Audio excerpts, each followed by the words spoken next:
जानी भए जाऊ ए माया बढेदैन। ओहो बिना कहाँ हो? ए सरी मेरो युट्युब परिवार ल खै म मेरो युट्युब परिवारलाई के भन्छु है। अहिले त कति भइसक्यो यार 3:30 भइसक्यो। ल गुड आफ्टरनुन दर्शन ढोकदिया मेरो युट्युब परिवारलाई। अब धेरै टाइमपछि मेरो लामो लङ भिडियो आइराखेको छ। अब आज प्रजातन्त्र दिवस सो बिदाको दिन दिनभर रुममा बसेर कहाँ जानु भनेर यस्तो टक्क दादाको बाइकमा हामीले अब मलाई खासै काठमाडौँको बारेमा थाहा छैन नि त ट्याप लाएर लोकेसनमा चाहिँ टक्क सेट गरेर आज म अनि मेरो साला मेरो प्रकाश मेरो भाउजूको भाइ हामी दुईजनै मिलेर उसको पनि बिदा थियो। सो अनि ऊ र म चाहिँ आज हामी यता नजिकै घुम्न गइरहेको छौँ। अब कहाँ किन कसरी म अहिले भन्दिनँ, तपाईँले धेरैले थम्बनेल हेरेर बुझिसक्नु भएको होला। अब हामी निस्किन्छौँ अनि आज साँच्चै काठमाडौँमा चाहिँ अत्याधिकै गर्मी छ। अब लेट्स सी अब हामी कति बेला त्यहाँ पुग्छौँ के गर्छौँ भन्ने कुरा हामी यो ब्लग थ्रुमा देखाउँदै गर्छौँ। ल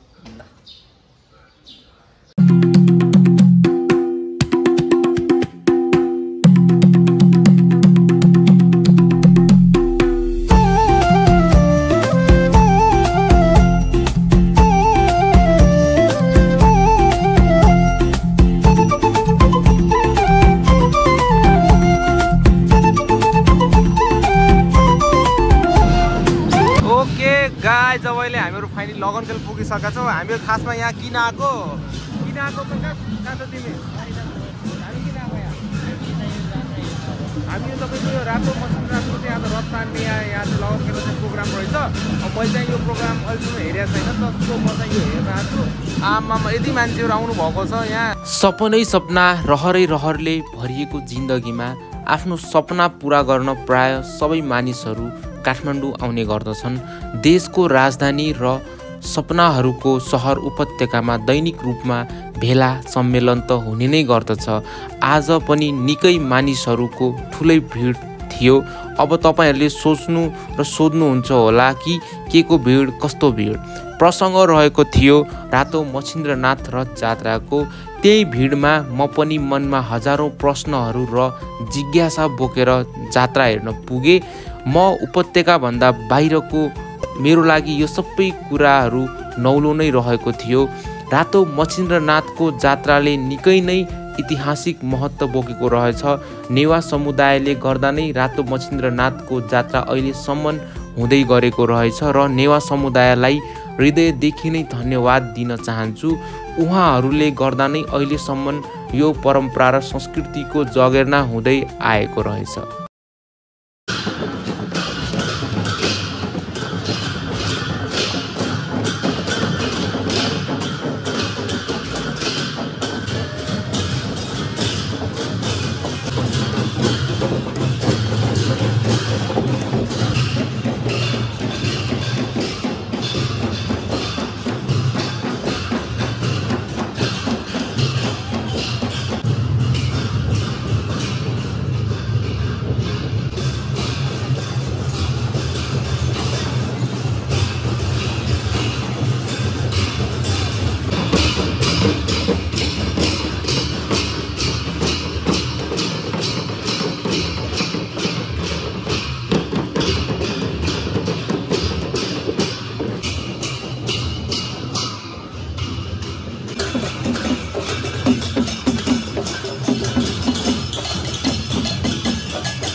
रातो मच्छिन्द्रनाथ रथ जात्रा नेपालको ललितपुर जिल्लामा मनाइने एक प्रमुख चाड हो। जुन नेपालको सबैभन्दा लामो रथ जात्राको रूपमा परिचित रहेको छ। यस पर्वको उद्देश्य वर्षा देवता र करुणामयको पूजा अर्चना गर्नु हो, जसलाई मच्छिन्द्रनाथको अवतार मानिन्छ। रातो मच्छिन्द्रनाथ रथ जात्रा मच्छिन्द्रनाथको पूजा अर्चनाका लागि मनाइन्छ। यस पर्वको सुरुवात राजा नरेन्द्रदेवको पालामा भएको मानिन्छ। 647 एडीमा यस रथ जात्राको परम्परा सुरु गरेका थिए। रातो मच्छिन्द्रनाथ रथ जात्रा चन्द्रमासको आधारमा मनाइन्छ, त्यसैले यसको मिति हरेक वर्ष परिवर्तन हुन्छ। सामान्यतया यो पर्व अप्रिल वा मे महिनामा मनाइन्छ। रथ जात्राको तयारी पुल्चोकमा 60 फिट अग्लो रथ निर्माणबाट सुरु हुन्छ। रथ जात्रा जावलाखेलमा पुगेर भोटो जात्रामा परिणत हुन्छ। यस अवसरमा रथमा राखिएको कालो रत्नजडित भोटो सार्वजनिक रूपमा प्रदर्शन गराइन्छ।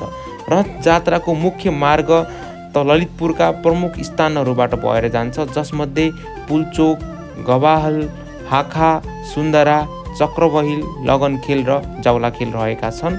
यस अवसरमा स्थानीय सांस्कृतिक कार्यक्रमहरू, नाचगान र परम्परागत बाजा बजाइन्छ, जसले पर्वलाई अझ रोचक बनाउँछ।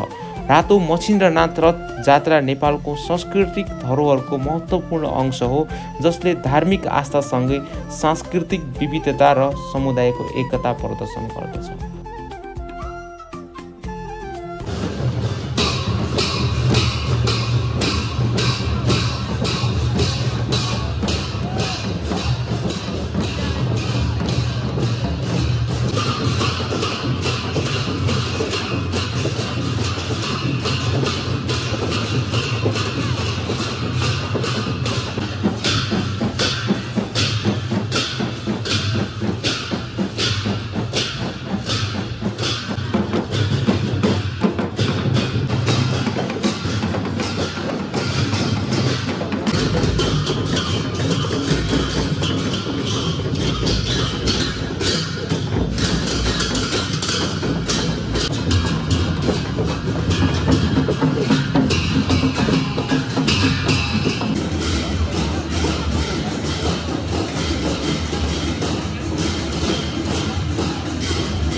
कतिको रमाइलो भयो?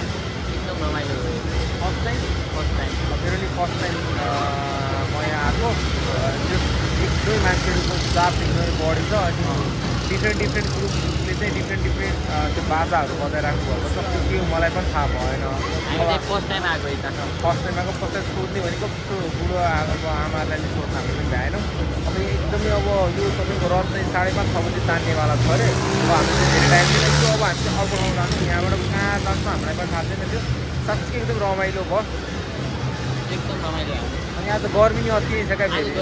अनि हामीले एउटा पानी पनि पायौँ है। पायौँ है हामीले। ल लगाइस स्टेडियम है।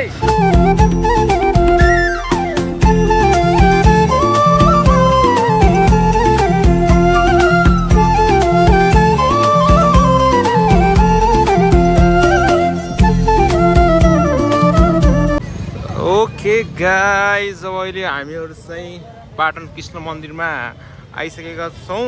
अब त्यहाँ चाहिँ कस्तो हो कि एक त त्यो रथ नियरली पछि तान्ने भए सबै त्यहाँ फेरि एकदमै क्राउडले गर्दा कस्तो टाउको दुख्न थाल्यो क्या। सो एकछिन हामीले चाहिँ टाउको मजाले पाटनको कृष्ण मन्दिरहरू हेर्न छौँ। यहाँ यसरी बेलुका चाहिँ एकदमै रमाइलो हुन्छ, मान्छे आइरहेको हुन्छ। अनि यहाँ चाहिँ टक्क काम पनि भइराखेको छ। जस तपाईँहरू है कोही कपाल हुनुहुन्छ भने यस्तो गर्लफ्रेन्ड ल्याएर मजाले बस्नु चाहिँ एकदमै राम्रो माहौल छ यहाँतिर चाहिँ है। माहौल त एकदमै राम्रो छ, जबरदस्त माहौल छ। नाइस। यतापट्टि साइडमा हामीले पाटन सङ्ग्रहालय देख्न सक्छौँ। अब यो भित्र चाहिँ मैलेसम्म गएको छैन, तर एक दिन चाहिँ यसो ट्याप लाएर मिलाएर चाहिँ जानुपर्छ। आमामा लट्स अफ परिवाजहरू यार, एकदमै दामी अहिले त। जस मौसम चाहिँ रमाइलो भएको छ।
हामी चल्दिएको ल गाइस यताबाट पार्टीदेखि निस्किँदै ल हामीहरू अब